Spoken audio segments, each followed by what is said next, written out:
All right. Do you need any wiggles that you need to get out? I just got this. Yeah. Okay. Okay. Hi. Hello. Welcome back to Intentional Oversharing with me, your host, Neely Kimmy, as always. This time, I'm joined by a very special guest.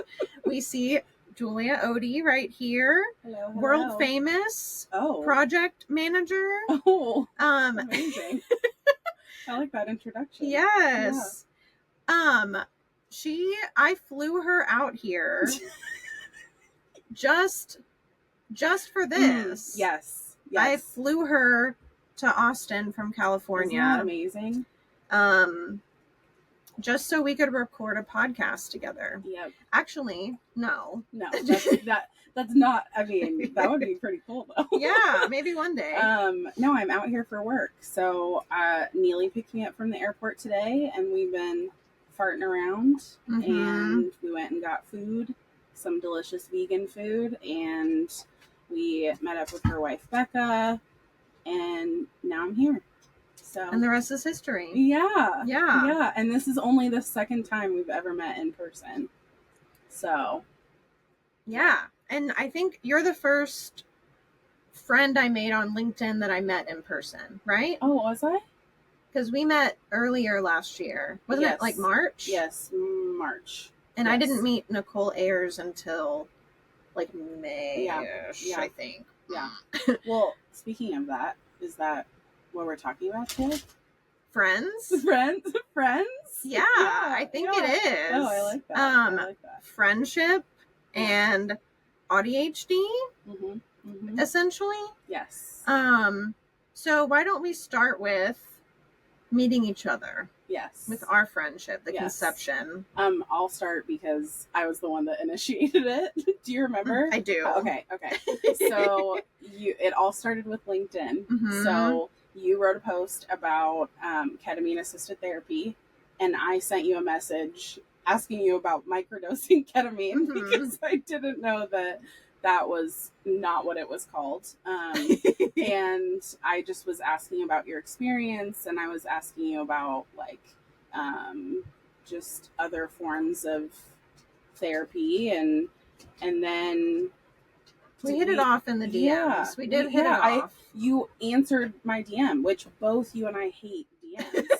So I think it was just kind of weird that like I just saw your post and was like, I have to send this person a DM. Right. And then you responded. The universe works in mysterious ways. And then did we start, what I don't remember is next, it's like a little bit of fuzziness is like when we had our first like, we should have a coffee chat, or we should. Yeah, I think maybe, was it under the guise of talking about ketamine? Maybe. Because that's a good way to get a coffee chat with me. Is be like, do you want to just talk at me for like an hour? Yeah, I do, probably. Yeah, I know. And then we just started, and then it was like, we enjoyed talking one time, and it was like, do you want to just do this every week? Yeah, I don't even know how that, I think the intention was for us to like do business stuff. Yes. For sure. That was like an element of it. Yep. But, it was mostly like, let's catch up about our lives for an hour, which actually means 2 hours at least. Yes. And then we'll have another call later in the week to talk about business. And we mostly won't talk about business. Yeah, then it went from having one session a week to 2, so that we could have one to fart around and one to talk about business. But most of it's farting around. But, I mean, really, we bonded over the fact that both you and I were trying to have our own coaching business. And so it was like, I had learned some stuff, and you were in a different place than I was. But you had something to share. Right, right. And then I was also trying to do the project management thing. And so I was like, let me help you organize this stuff. Let me help you with marketing. Let me help you with, and my favorite thing to do in the world is help people. Right. And so it was like, and you were like, yes, okay. I'll take it. Yeah. So then that's how it happened. And then I was going to Austin and Houston last March. And it was just very natural, like, hey, you wanna hang out? it was just it. Yeah, like I'm gonna be in your area. Yeah, like why not? Yeah, but it was like it was so fast. It didn't feel weird. No, I don't know why it didn't feel weird. It didn't feel weird at all. Yeah. Yeah, I feel like you were already vetted in my mind. Mm-hmm. I mean, I met you and you got in my car, right? I picked you up from Walmart. Yes, she picked me up from Walmart because I needed like a jacket or something I hadn't packed well, you know. And then, what is that beeping sound? It's the oil diffuser. Oh, okay. Continue. But yeah, you picked me up and I was like, hi, hey, welcome. And then we went to the rock shop. And Becca met up with us.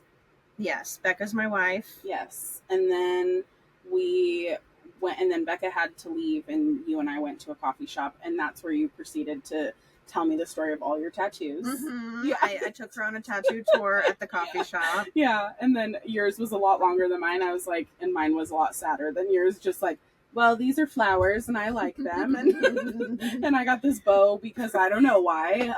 Yeah. So. Oh my God. She's very excited to have company. Okay. Are you getting comfy? Oh, I love it. Oh, gang's almost all here. I don't know if you're watching the video, you can see maybe Stevie's right here. Stevie's behind the mic. Yeah. This is Rowan. Rowboat. Boat for short. Yes. And this is Stevie, and now they're going to be extra annoying. Yeah, but that's okay. That's totally fine. We love them.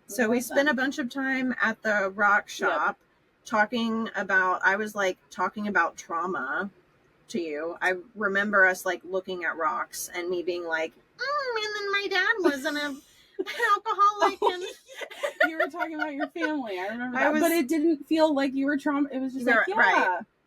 Yeah, it was just like normal. Yeah, while we looked at crystals and rocks. Yeah. And I was trying to decide which ones I wanted to get. Exactly. Yeah. So, moral of the story is sometimes shit just works out. Yeah. Right? Sometimes it's like you meet another of your kind. Yeah. with a brain similar to yours. You meet a fellow alien. Yep. And things just click. And they just make sense. Yep. And they've made sense ever since. Yeah.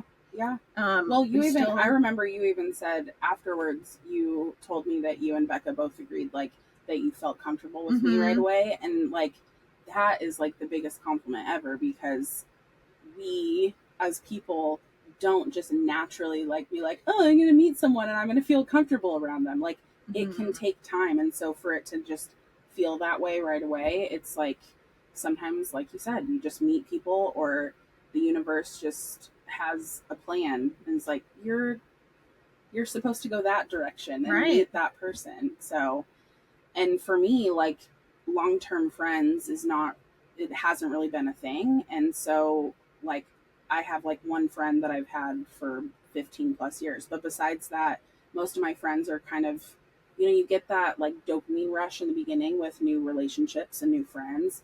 But like it's been a year for us, and I don't feel like I'm like, oh yeah, I'm sick of this person, or they're sick of me, or whatever. Yeah, like if we go like a week without a video call at all, it's like, I know, it feels weird.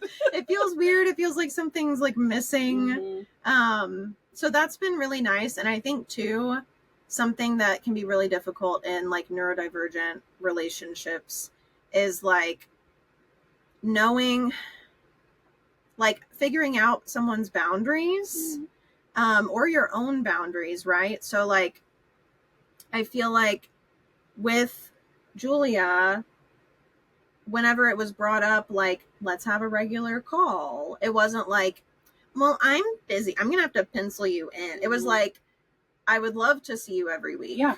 At least once. Yeah.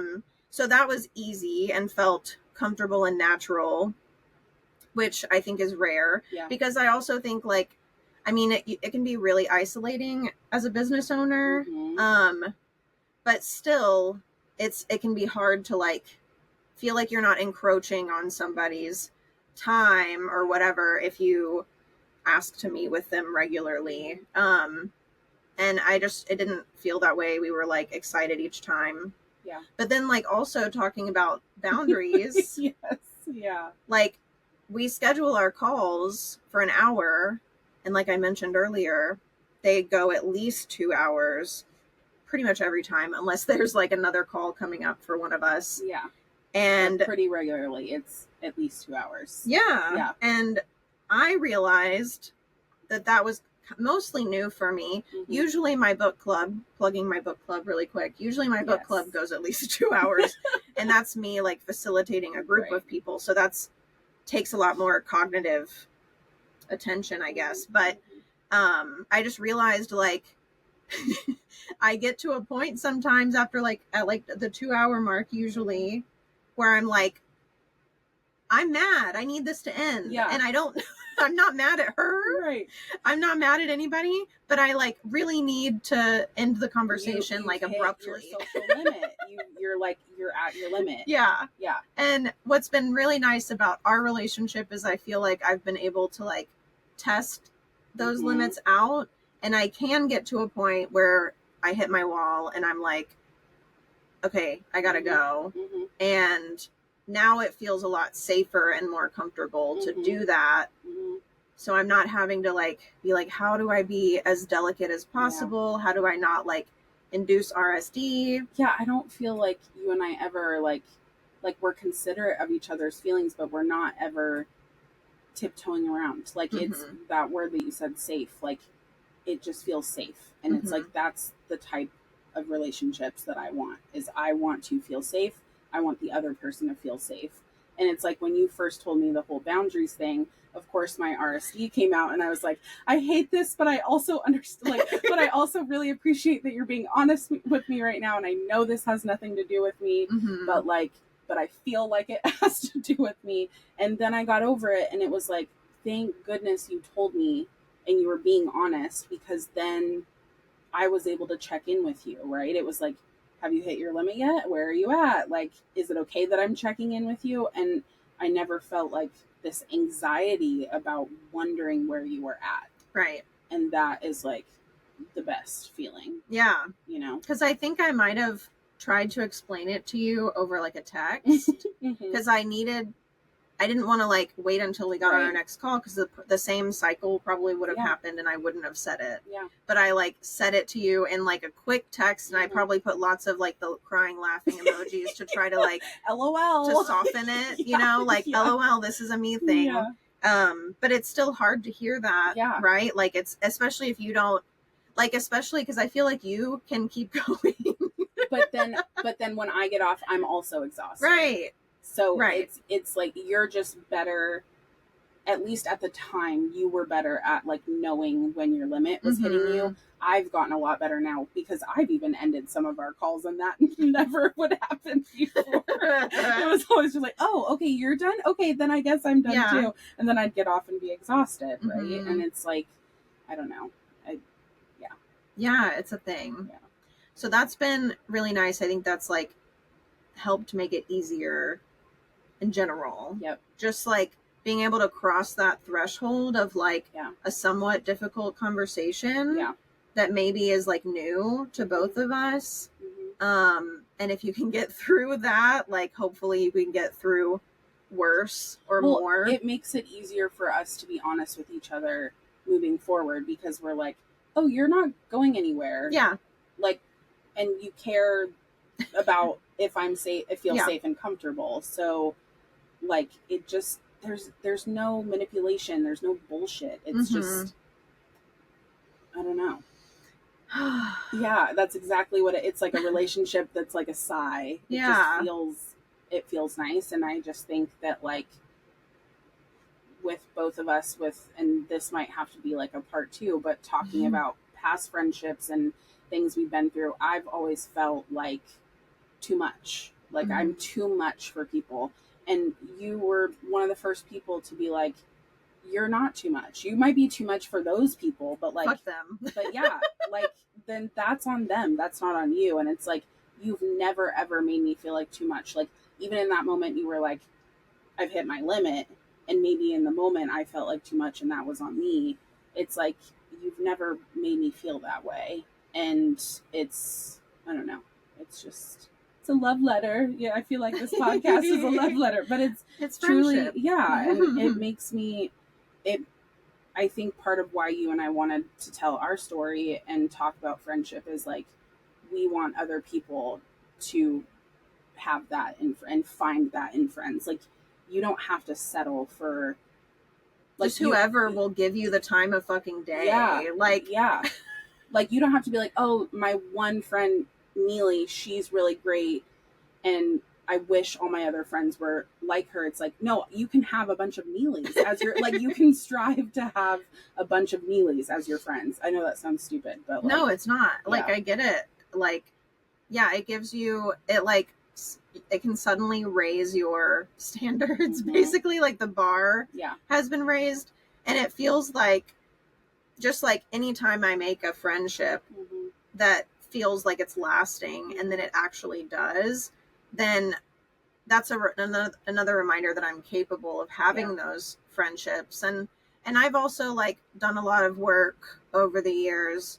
Like, I'm really good at letting go of people. Same. And people can like see that as me being callous, or me being like, I don't know. I don't really know the right word for it, but like, it seems like it's too easy for me to sort of cut people out of my life. And I don't see, like, yeah, maybe it is, but it's always like, once I know that I've reached a limit of like either the bullshit, or maybe not even the bullshit, but maybe the relationship has run its course, and I don't have a problem with you as a person, but I'm not feeling like the relationship is like reciprocal. Right. Like, we're both getting enrichment in our enclosures, you know what I mean? Like, hanging out with each other. Yeah. And you can outgrow people. Absolutely. You're allowed to outgrow people, and your values can change, and what you want in a friendship can change. And sometimes you grow and other people don't. And so, and I like to, like, people sometimes call that like burning bridges, but I don't even consider it that. My mom calls it like pruning your like friendship tree. I like that. Because then it allows for other things to grow. Like, I feel like burning bridges is so destructive, and it's like pruning is just like, no, okay, you were in my life for a reason at some point, and it's okay to say goodbye to those friends and welcome in new ones. Yeah, because if you, I don't know, if you just have too many of those friendships, like, taking up your time and your like brain power, and your energy, whether that's, no matter what kind of energy it takes up, like, it could just be you worrying about them or whatever. Like, if you have too many of those friendships, it doesn't leave, like, you wouldn't have had the time for 4 hours of calls with me. Right. If you were busy like hanging out with people that were just draining you. Yeah. And not not trying to at least nourish you in the conversation. Yeah. Like, and I think the simplest way, and a past therapist said this to me once, he was like, when you leave spending time, like, you spend time with a friend, and afterwards, do you feel heavy or do you feel lighter? And like, that is just such a quick test to be like, is this really a healthy, happy relationship?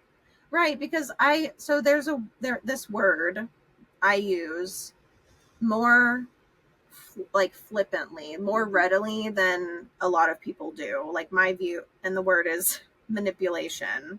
So I'll relate something to being manipulative, and sometimes that offends people because they're like, I'm not trying to like hurt anyone. It just sounds like I'm saying you're being abusive. But people do manipulate unintentionally most of the time. They'll manipulate other people in order to get something that they want, whether that's attention or praise or whatever. And I just feel like it's easy to get stuck in those like cycles of like, and you can also feel it too. Like, once you get more in tune with noticing it, maybe the way that someone manipulates you, you can tell is unintentional, and maybe their friendship nourishes you in other ways. Mm-hmm. So it doesn't have to be like automatically you notice that pattern and then you're like, you're cut off. Like, it doesn't have to be like that for everyone. But if you notice that pattern and then you notice it gets worse or it escalates, or it's just like, if you find that it's confusing and maybe chaotic, spending time with someone, just because you've known them forever, just because you're related to them. I know that my cousin might be watching these. Hi, if you are, like, honestly wishing you the best. But just because someone's related to you, like, if you just need space or you need to like let it run its course, it's good to get to a point where you respect yourself enough and value your own time enough to just let it go. Like, people can get hurt, but maybe you're being hurt repeatedly, whether they mean to hurt you or not. So to honor that, super important. Completely agree. I think it's important to just highlight, that we both identify as ADHD, having ADHD and autism. And I think that plays a part. It plays a lot of parts in the ways that our relationships pan out. Sometimes it means we maybe are more likely to stick around for longer than we should because people pleasing or feeling like we can't find anyone else that will deal with us being too much or whatever. So even if we're in like an abusive type of situation, we might keep sticking around because that person, like, it's unexpected when they're going to be good to you. So very akin to like an abusive, intimate relationship, right? But so, one example, that kind of was like a turning point for me when I decided to, I guess, like, have higher standards. It kind of showed me what my limits were when it comes to boundaries. I had this situation happen. I feel like after the pandemic, so much has changed, like in society and everything, but so much in my life has changed. I feel like a completely different person compared to myself back then. And so I had this friend, story time. I had this friend who I'd known for a very long time, like over a decade, I think. And in like the middle of 2021, they came over to help me. They were like one of the core members of my main like friend group, who I had known since I lived in the Houston area, and most of them had moved to Austin. So this was like a core person in that group. We'd known each other for ages. And they came over to help Becca and I move out of the last place that we rented. We were moving into this RV, and they came over to help us move. All of that went fine, but it's like middle of pandemic. People weren't wearing masks. I was a wreck during the pandemic. I was anxiety ridden before, constantly. Very dysregulated. But when that happened, I was just like hiding. It was hard for me to trust like anyone. I like was very good about masking, like wearing a mask, a mask for the purpose of COVID transmission. I was like, diligent about that. I was staying at home as much as possible. Anyway, so it was like known in that friend group how paranoid and stressed I was, right? So this person came over, they helped us out, which that's great. And then whenever they were getting ready to leave, people were like hugging each other. And this was like, it was still early enough on where I was like, wait a minute, we're hugging now? Like, why is that happening? Yeah. And so that was weird. And they came up to me and went in to hug me. And they said, I didn't say anything. They said, it's okay, I'm vaccinated. And I was like, okay, I didn't ask if you were, but Yeah. I guess I feel a little bit better about hugging. And unfortunately, I think it was like a couple years after that. So I had still been like hanging out with this person, you know, like things had let up a bit with all of the restrictions and COVID and lockdown and all of that. And we'd been hanging out, and I found out from another friend that that person hadn't been vaccinated. And I don't know if they are now. I have no idea, but probably not. I don't know. Yeah. I don't know. Yeah. I don't know. I won't speculate, but found out that they weren't vaccinated when they told me that they were. And there's like layers to why this felt as violating as it did. Not to mention like just the fact that I have known this person for a really long time, and because it was so known, like if you don't care about COVID, that's your prerogative. But like don't bring others into that like without their consent, right? So like the only reason she would have felt the need to say that is because she knew that the only reason I would hug her is if she said it, and that already like just like icky all around. So you know, the shitty part about all of that is how that ended up is I stopped feeling comfortable being around a core person that was part of my friend group. And as far as I know, she didn't do that to anybody else. So no one else felt violated. So I essentially was like ostracized from that friend group. Whether you want to think of that intentionally or unintentionally is debatable, but regardless, it happened. Yeah. You know, regardless, the result was that I lost like a large group of friends that I'd known for a long time because I had boundaries that had been violated, basically, and I wasn't willing to like to budge on those just to be around someone who I no longer felt like I could trust. So that has been really difficult. It's been like 2 years essentially, I think, since I found that out, and I've been more isolated because I work remotely. I'm a business owner, which is isolating, and a lot of my there are friends in that friend group that are also business owners, so we can relate on that front, but they like go into their job, or they like, you know, or they're just busy, you know? And so it's been very isolating. I think that is another part of why it was kind of easy to latch on whenever you and I met, because it was like, I could talk about this stuff and I didn't feel judged. I didn't feel like I was being the crazy one. I felt so crazy through this whole thing because I was just like, wait, but other people are hearing that this happened and they don't care? How?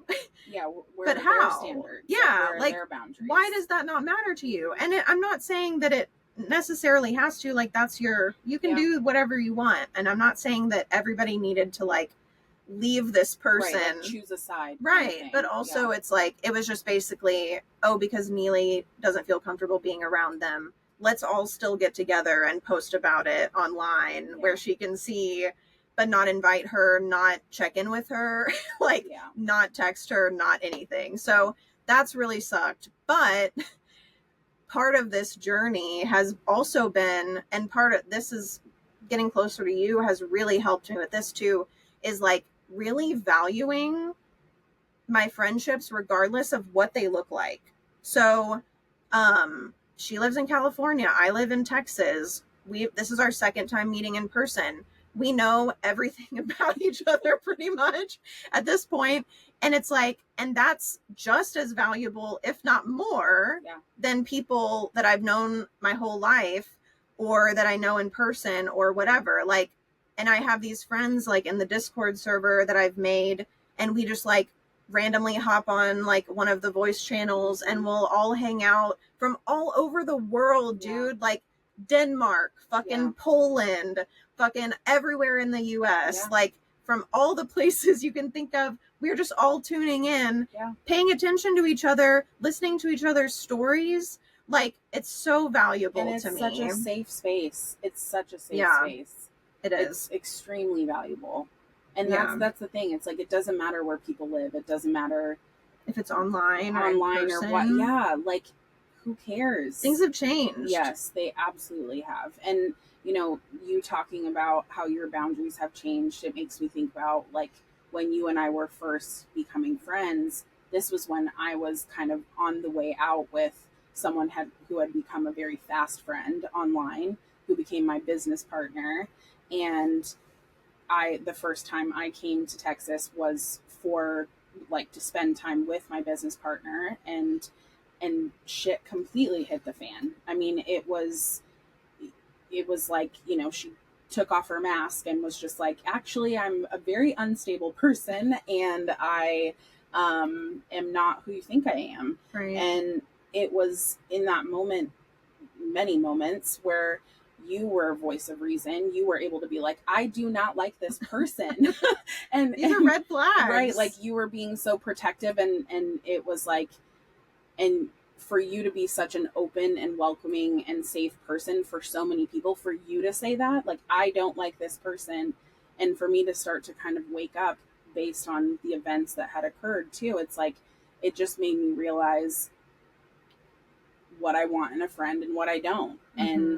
And you use the term even earlier today, like love bombing. It's like where you grab onto any little inkling of love and affection and attention, and it's like, why do you want to like grasp onto these like little bread crumbs when you could breadcrumbs?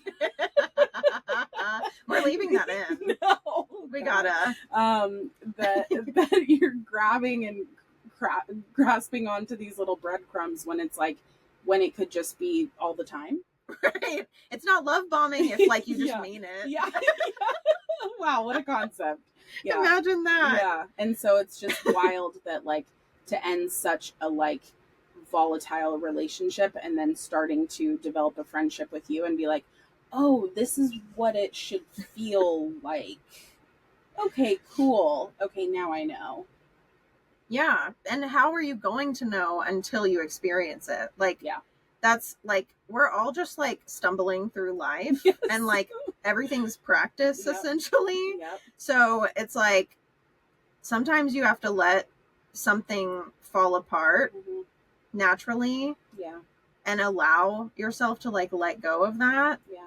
Before you can really see like not just your worth. Yeah. But that people out there do exist that like give a shit, and it's genuine. Yes. And it's consistent. Yeah. And it's reliable. Yeah. And it's like pick you up from the airport when you're visiting. Right. And yeah. I think a big piece of that is trusting that that's possible and that's out there. Like, I think a lot of people, they end up pushing good things away because they're afraid mm-hmm. of their past stuff, that they're like, no, this is too good to be true. It's like, you have to realize that it does actually exist out there, that there are true friendships and relationships that are safe and healthy, and keep your eyes open, obviously, right. But like, don't push away the good stuff. Yeah. Like lean in when everything in your like nervous system is telling you that you can lean in. Like, I'm not saying that like it's easy to like read that necessarily, right. But like when you find yourself like maybe masking around someone or like filtering what you want to say, mm-hmm. Because you don't want to lose something good or like push them away. Like maybe like when you feel safe to fight against that, like resist that urge to put the mask back on. Yeah. Because like, especially when you find like other weirdos like you or other aliens, like I said earlier, yeah. Like you just fucking know. You just know. You just know. It's like magnets. Yeah, it's like magnets. Like today, for example, let's talk about our new friend. Yes. Do you want to do that? Yes, is that cool? So we made a new friend. We went and had lunch, mm-hmm. a late lunch at I'm not going to say where because I don't want anybody to go find this person, but at a restaurant that I love in Austin. And our server was immediately, like, lovely. Yes. Immediately, we could tell there was like a vibe of us all being on the exact same wavelength. Yeah. Like, no questions asked. So sometimes, like, you only have to hear, at least with me, I don't know if I'm just ultra intuitive with this stuff, but I can spot neurodivergence miles away. Yes. Yeah. It's a radar. It's a radar. It is. Absolutely. Absolutely. So we met our server, and they were like, I'm so sorry, like apologizing every time they came by the table. So that's another sign, right? Yeah. But people pleasing. Right, exactly. Yeah. So so she was great and took really great care of us. And I was like, sometimes I meet people out in the wild and I'm like, I should slip them my business card for ADHD coaching. However, I need to, like, there needs to be context. Yes. Right? Because if you're just like, I think you need this, you know, people might not respond well to that. So yeah. So anyway, we were just like chatting, and she was saying how appreciative she was of just us. Like, she just loved like serving us. Yeah. And like, she said she immediately felt comfortable, and she kept like apologizing for like little things, not her fault. None of them were her fault. Yeah. And I was like, I swear to God, if you apologize one more time. And she was like, oh, I mean, I know, right? and so that was my end, because I was like, I'm an ADHD coach. Mm-hmm. I work with people pleasers all the time. Mm-hmm. That just kind of goes with the territory. So I get it. Like, I get the apologizing. I get it. And she was like, wait a second, an ADHD coach? Is that a thing? Yeah, that's a like, job? I had no idea. I had no clue. Yeah. And so she like shared, as we do with the oversharing, was sharing stuff with us about her experience with that and her journey. And we were like joking about her pulling up a seat and hanging out with us. But yeah, she was great. Just good people immediately. Immediately good. And I'm like bummed that I didn't have a business card to give her, just for like, let's be friends or something. But I know where she works. Yeah, you'll find her again. Yeah, the universe will bring us back together if it's meant to be. Yes. I believe that. Yeah. So yeah, it's just cool how that can happen, and I feel like it happens more when I am with friends like you. Mm-hmm. Because I've had other friends I've like told you that you remind me of. Oh yeah. Like friendships in the past, where whenever we go out, especially in places like Austin, where the weirdos are here or whatever, supposedly, people gravitate toward us, and they like can tell that there's something off with us too. They can sense it, so they come up and start just oversharing, or they want to be best friends, we give off the welcoming, you know, an aura, I guess. Yeah, and I feel like it's just, it's easy with friends like you, and that I think that our comfort also like emanates. Yeah. I love that. So that like helps to make other people feel comfortable. Yeah. Which is cool. Yeah. Like, fuck yeah. So don't settle for less. Don't settle for less. Don't settle for less. Moral of the story. Yeah, that's basically. We could say that also about intimate relationships. Mm-hmm. That's not what this episode's about. No. But maybe our next one. Who knows? Yeah, don't fucking settle for less. I'm just saying that I'm going to be on the episode, the podcast. Hey, we talked about this being a part 1. Yeah, true. So maybe it will be. I interrupted you. That's okay. That's expected. Yeah. And why wouldn't you? And she's not mad at me, and I'm not apologizing. Look at that. Wow. Just acknowledging. Yes. Wow. Yeah. Amazing. Me too. And just like an aside to that I've noticed about myself, I'm like, on some platforms, I like market myself as like the unapologetic ADHD coach or whatever. And it's like, I try to like lean into that a lot, but that can swing in the other direction where I'm like, I'm trying not to apologize because I'm not a fucking people pleaser, or I'm like, I'm a recovering people pleaser. I'm not going to apologize to you. But sometimes you need to apologize. Yeah. It needs to like, this is like not about friendship or whatever, but it's like, sometimes an apology is warranted for something, whether you did something on purpose or not. And so it's like just something like there's balance in everything, Yes. right? You just need to know when it makes sense and when that can help repair something. Right. And when you mean it. Yes. When you mean it. Don't even say it if you don't mean it. Because when we're people pleasing, we don't, it's just a reflex. Yeah. There's nothing behind apologizing because you like bumped it, you know, I don't know, whatever. Just stop apologizing, but keep it in your vocabulary. Like keep that. Don't just like throw it and eliminate it completely from your vernacular. Yeah. Oh, that I like that word. That's I like saying it out loud. Yeah. Vernacular. Anyway. Yeah. So wrapping up, maybe? Yeah. We've been talking, I don't want to say for how long, because who knows how long this will be once I've edited it. Yeah. Good thinking. But we've been talking for a while now. So kind of like the theme, other than just friendship, is like, even if you're weird like us, even if you're a fucking weirdo alien freak like us, it doesn't mean that you need to settle for less. It doesn't mean that your time is less valuable. Nope. It doesn't mean that the way that you operate is should be devalued in any way. Right. Like, the way we do things is usually a little bit different, and people might notice that, and that doesn't have to be a bad thing. Nope. It's just different. That's all. Yeah. Yeah. Find people you can be different with together. Yeah. Please. Yeah. Because there are other people that want to be weird with other people. Yes. Like, that's what the Discord server is basically about.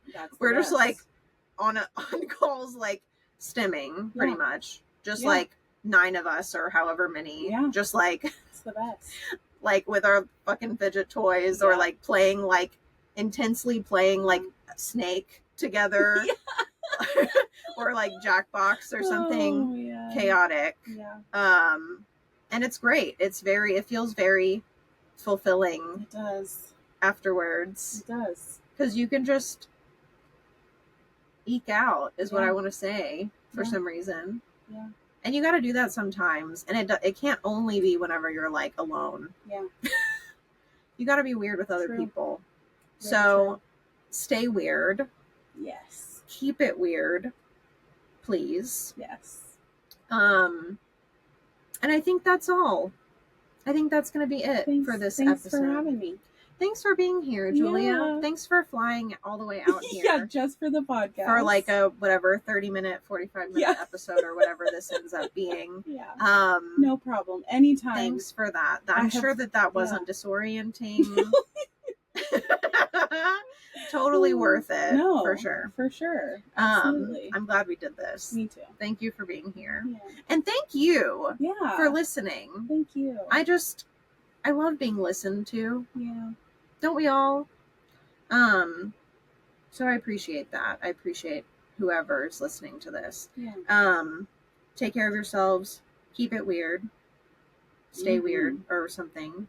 And we'll see you next time. Okay? Goodbye. Goodbye. Say bye, Stevie. No.